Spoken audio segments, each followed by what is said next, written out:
बिस्मिल्लाहिर्रहमानिर्रहीम। मेरा नाम खालदा ज़फ़र है और Urdu syllabus B O levels के बच्चों से बात हो रही है। आज तकरीर निगारी के बारे में बताया जाएगा, जो कि सवाल नंबर 2 पेपर 1 ये एक चॉइस होती है।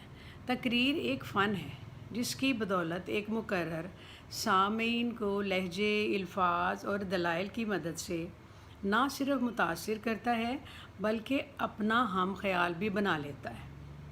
वैसे पर्चा में एक सवाल आया, मसलन मिसाल के तौर पर आपको बताती हूँ कि हमारे बुज़ुर्ग बच्चों के मसाइल को नहीं समझ सकते।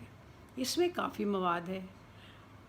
मौजू तो सामने होगा, लेकिन तकरीर से पहले चंद बातें आपने अपने जहन में रखनी हैं।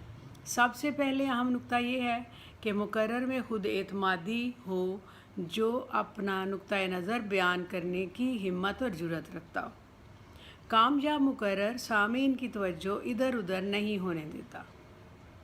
घिस्से पिटे अल्फाज और अंदाज से तकरीर शुरू करने की बजाय कोई नया और मुनफरिद अंदाज अपनाएं। सामीन की उम्र, ज़हनी इल्मी मयार को मद्देनज़र रखा जाए और दलाइल बतदरीज सामने आएँ।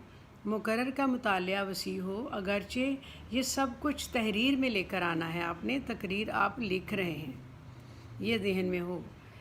मरबूत और मुसलसल हो, अपना एहतमाम भी मौजू के मुताबिक हो। अब आप जो मिसाल में तकरीर का उन्वान आपको दिया गया है, उसे तहरीर करके आप मुझे सुना सकते हैं। बहुत शुक्रिया।